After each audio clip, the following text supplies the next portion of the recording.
Hello everyone, Dr. Alan Mandell here. Welcome back to my channel, Science of Healing. If you're losing hair, thinning at the crown, or noticing more strands in the shower drain, I want you to understand something very important right now. Hair loss is rarely just a hair problem. It's a circulation problem, a nutrient delivery problem, and very often a hormonal stress problem. And today I'm going to show you how adding one simple ingredient to your morning coffee can help address all three.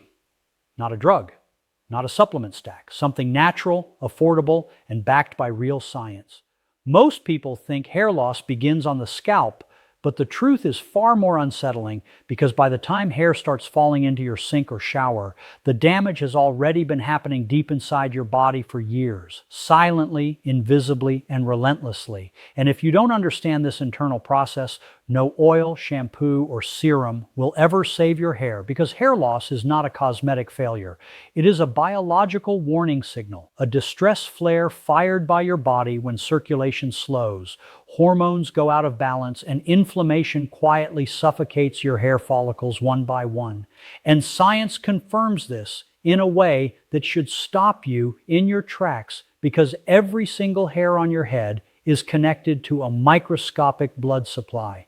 And when that blood supply weakens, the hair follicle literally begins to starve, losing oxygen, amino acids, iron, zinc, and growth signals. And studies using scalp biopsies have shown that thinning areas have significantly reduced blood flow compared to healthy regions. Meaning, hair loss is often a vascular problem long before it is a visible one. And this is why stress is such a powerful trigger, because chronic stress raises cortisol. And cortisol constricts blood vessels, reducing circulation to non-essential tissues like hair while prioritizing survival organs. And your body does not consider hair survival critical when it thinks it is under attack, which is why periods of emotional trauma, illness, sleep deprivation, or extreme workload often precede sudden shedding episodes known as telogen effluvium, sometimes delayed by months, making the cause hard to trace. And it gets worse because poor circulation doesn't just starve follicles, it also traps waste products, inflammatory molecules, and oxidative stress right at the scalp level, creating a hostile environment where follicles shrink, weaken, and eventually stop producing hair altogether. And this process is accelerated by blood sugar. Instability, something most people never connect to hair. Yet elevated insulin has been shown to increase androgen activity, including dihydrotestosterone, or DHT, a hormone infamous for miniaturizing hair follicles, shortening the growth phase, and producing thinner, weaker strands until growth stops entirely. And here's the shocking part. Even people without genetic baldness can experience DHT-driven hair thinning if insulin resistance is present because high insulin amplifies androgen signaling in hair follicles, essentially turning up the volume on hair loss pathways. And this is not theory.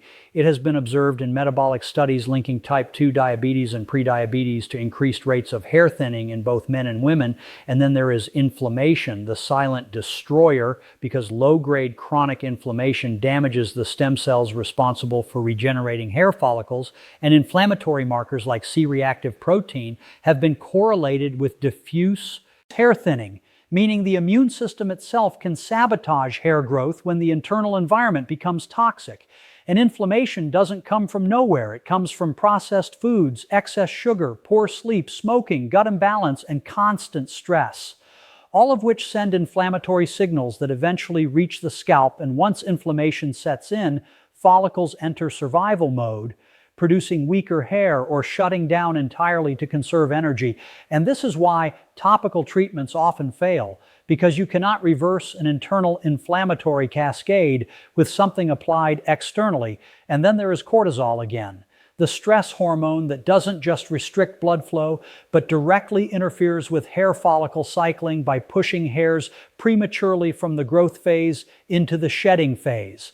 And laboratory studies have shown that cortisol suppresses key growth signals like IGF-1 in hair follicles, essentially pressing the brakes on regeneration. And And this explains why people under long-term stress often experience diffuse thinning rather than patterned loss, because the issue isn't one follicle type. It's the entire internal environment. And perhaps the most overlooked factor of all is oxygen delivery, because hair follicles are among the fastest dividing cells in the body. And fast-dividing cells are extremely sensitive to oxygen deprivation. So when circulation is compromised by poor cardiovascular health, smoking, sedentary lifestyle, or metabolic dysfunction, follicles simply cannot keep up, and they downregulate growth to survive. And the tragedy is that many people chase external solutions while ignoring the internal warning signs their hair is giving them, signs like cold hands and feet, energy crashes, sugar cravings, anxiety, poor sleep, and slow wound healing, all clues pointing to circulation and metabolic imbalance. And when hair loss is treated as a scalp problem alone, the root cause continues unchecked, allowing follicle damage to become permanent over time. Because once a follicle has been miniaturized beyond a certain point, regeneration becomes increasingly difficult. And this is why early intervention matters so much, because hair loss is reversible in its early stages when circulation, hormones, and inflammation are corrected, but becomes far harder to reverse once follicles have shut down completely. And this is the message no one tells you, that hair loss is not random, it is not sudden, and it is not inevitable.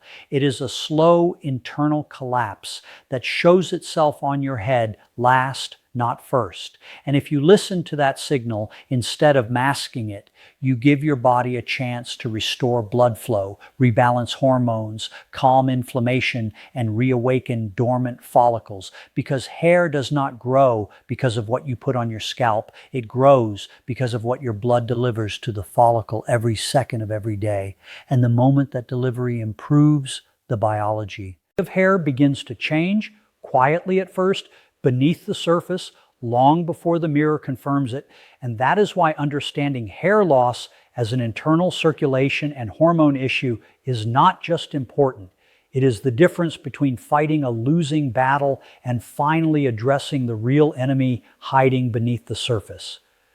When you add Ceylon cinnamon to coffee, you are not just flavoring a drink. You are fundamentally changing how your body reacts to caffeine, stress, sugar, and blood flow. And this is where the science becomes almost shocking, because coffee by itself is a double-edged sword, capable of increasing focus and energy, but also capable of triggering cortisol spikes that silently sabotage hair follicles. Yet when cinnamon enters the picture, the entire biological response shifts, because cinnamon contains powerful polyphenols that slow glucose absorption in the gut, meaning the sharp blood sugar spikes normally triggered by coffee, especially on an empty stomach, are blunted. And this matters more than most people realize, because rapid blood sugar spikes lead to insulin surges. And insulin surges increase androgen activity, including DHT signaling in hair follicles. And DHT is not just a male problem, it affects women too, shrinking follicles, shortening the growth phase, and producing thinner, weaker hair. And studies published in Metabolic and endocrine journals have shown that cinnamon improves insulin sensitivity in as little as a few weeks, allowing cells to respond to glucose more efficiently, which reduces insulin output. And when insulin levels stabilize, one of the most aggressive internal triggers of hair loss begins to quiet down. And this alone can mean the difference between follicles surviving or slowly collapsing over time. But cinnamon does not stop there, because it also directly influences circulation. And circulation is the lifeline of hair, since every follicle depends on a constant supply of oxygen, iron, amino acids, and growth signals delivered through the blood. And cinnamon has been shown to improve peripheral blood flow by enhancing nitric oxide availability, allowing blood vessels to relax and deliver nutrients more effectively. And this is crucial for the scalp, which often suffers from microcirculatory decline as we age, meaning follicles become underfed even when nutrients are present in the diet. And when circulation improves, follicles that were dormant due to poor delivery can begin receiving what they need again, not suddenly, not magically, but biologically. And then there is inflammation, the silent enemy that rarely causes pain but causes enormous damage, because chronic low-grade inflammation damages the stem cells that regenerate hair follicles. And cinnamon is rich in antioxidants like cinnamaldehyde and procyanidins, compounds shown to suppress inflammatory pathways such as NF-κB, which is heavily involved in tissue degeneration. And research has demonstrated that reducing systemic inflammation improves tissue regeneration across the body, including the skin and hair follicles. Meaning cinnamon is not acting on the scalp alone. It is calming the internal environment that determines whether follicles grow or shut down, and perhaps one of the most underappreciated effects of cinnamon in coffee is its ability to moderate cortisol, because caffeine raises cortisol by design, preparing the body for alertness. But when cortisol stays elevated day after day, hair follicles pay the price, since cortisol constricts blood vessels and pushes hair prematurely into the shedding phase. And emerging research suggests that cinnamon helps regulate stress responses by improving glucose availability to the brain and stabilizing adrenal signaling, meaning the cortisol spike from coffee becomes shorter and less damaging. And this is why some people report feeling energized but calmer when cinnamon is added, rather than jittery or anxious. And calmer cortisol signaling means follicles are less likely to receive the biochemical message that resources are scarce, which is one of the main triggers for hair shedding. And there is another critical detail most people miss, which is the difference between Ceylon cinnamon and common cassia cinnamon, because cassia contains high levels of coumarin, a compound that can stress the liver when consumed daily, and liver stress impairs hormone detoxification, allowing excess androgens and inflammatory byproducts to circulate longer in the bloodstream, which can worsen hair loss, while Ceylon cinnamon contains only trace amounts of coumarin, making it far safer for consistent use. And consistency is everything when it comes to hair, because follicles respond to long-term signals, not one-time interventions. And when cinnamon is consumed daily in small, controlled amounts, it becomes part of the metabolic rhythm that tells the body it is safe to invest energy in hair growth again. And the shocking truth is that many people who experience hair thinning are not deficient in nutrients. They are deficient in delivery and regulation, meaning the body has what it needs. But blood sugar chaos, inflammation, and hormonal stress prevent those resources from reaching the follicle, and cinnamon addresses all three at once, which is why its effect is subtle but powerful, and why results are often felt before they are seen, such as reduced shedding, improved scalp comfort, better energy stability, and fewer afternoon crashes, signs that the internal environment is shifting in favor of regeneration. And this is not about forcing hair to grow, because biology does not respond to force.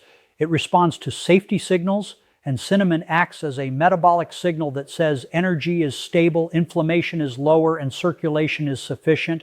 And when the body receives that message consistently, hair follicles stop panicking, stop shrinking, and begin extending their growth phase again. And over weeks and months, this shift becomes visible as thicker strands, improved density, and slower loss. And the reason this approach works when so many others fail is because it works upstream, not downstream, correcting the internal chemistry that determines whether hair growth is even allowed to occur. And once you understand this, you realize that adding Ceylon cinnamon to coffee is not a trick, not a hack, but a daily biological conversation with your body, one that says you are no longer in survival mode, and hair, once again, is allowed to grow. Hair does not respond to desperation, it responds to patterns. And this is the part most people never understand, because the human brain wants fast results, instant fixes, and dramatic interventions.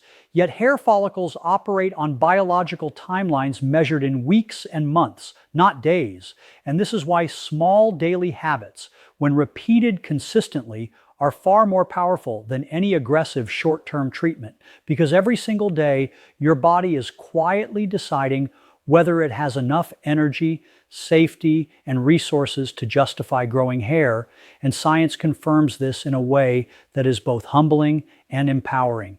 because hair follicles are not passive structures. They are living mini organs with their own clocks, hormones, immune signals, and blood supply. And they constantly read the internal environment to decide whether to stay in the growth phase or shut down. And what shocks most people is that the average hair follicle only needs a slight improvement in circulation, nutrient delivery, and hormonal stability to dramatically extend its growth phase. But that improvement must be sustained because follicles remember stress far longer than we realize. And studies on telogen effluvium show that a stressful event lasting weeks can trigger hair shedding months later, meaning hair loss is often the delayed echo of habits you practiced long before the shedding began. And the reverse is also true, because positive habits practiced daily begin repairing the internal environment long before visible regrowth appears, which is why people who quit early often say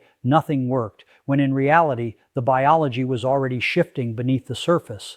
And one of the most overlooked facts is that hair follicles share signaling pathways with muscles, skin, and even the brain, meaning they respond strongly to routine.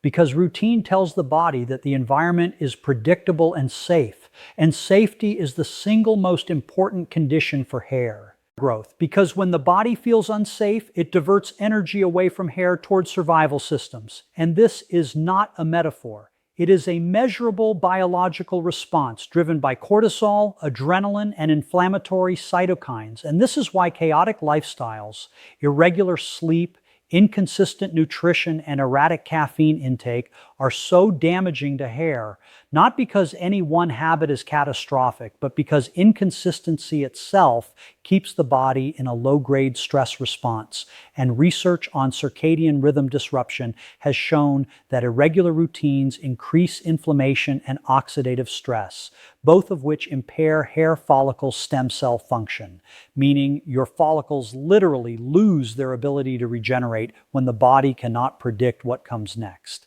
And this is where small daily habits become transformative, because they anchor the body in rhythm. And something as simple as preparing coffee the same way each morning at the same time with stabilizing ingredients sends a signal of consistency that goes far beyond nutrition. It tells the nervous system that the day is starting in a controlled, familiar way, which lowers cortisol output, improves glucose handling, and enhances blood flow. And these changes may feel subtle, but to a hair follicle, they are enormous, because follicles are exquisitely sensitive to changes in oxygen, glucose, and hormonal signaling. And when those signals stabilize day after day, shedding slows first, often before regrowth begins, which is why reduced hair fall is one of the earliest signs that internal repair is working. And this is not anecdotal, because clinical observations show that when metabolic markers like fasting glucose,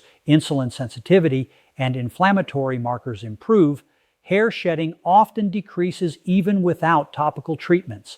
And what surprises people is how little is required to initiate this shift, because the body does not need perfection, it needs consistency. And this is why extreme diets, aggressive supplement protocols, and crash interventions often fail, because they create temporary spikes in nutrients followed by rebounds of stress, keeping the body in a roller coaster state that hair follicles interpret as danger. And danger tells follicles to shut down, conserve, and shed.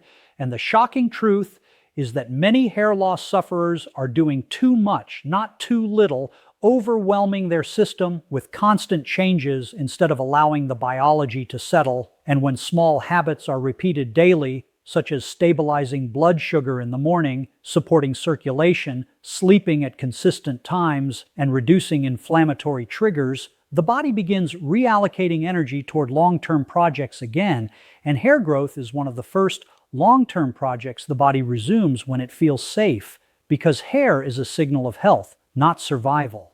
And this is why visible regrowth often appears weeks after people report better sleep, calmer energy, and fewer cravings, signs that the nervous system has shifted out of fight or flight mode, and studies on stress reduction have shown measurable improvements in hair density when cortisol levels decrease over time, reinforcing the idea that hair regrowth is not forced, it is permitted, and permission comes from repetition, not intensity. And there is another crucial fact that rarely gets discussed, which is that hair follicles operate in communities, meaning nearby follicles influence each other through local signaling molecules.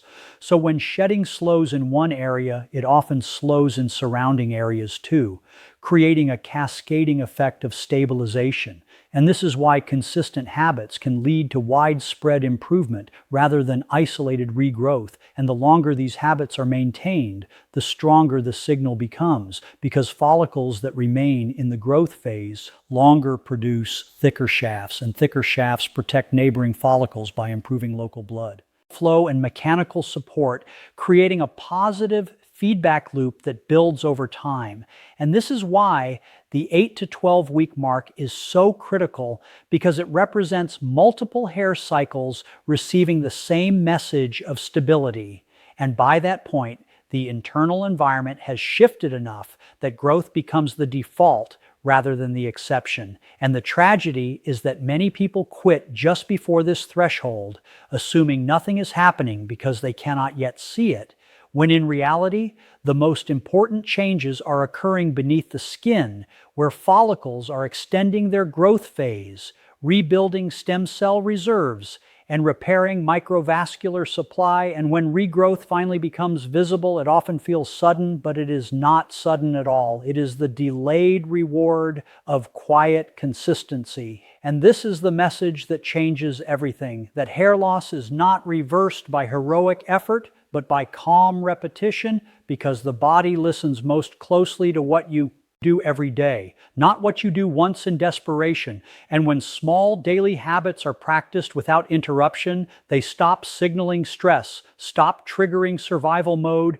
and start telling the body that it is safe to invest again. And when the body decides to invest, hair is one of the first places it shows, not as a miracle, but as proof that internal balance has been restored. And that is why consistency is not just helpful, it is the deciding factor between continued loss and genuine recovery.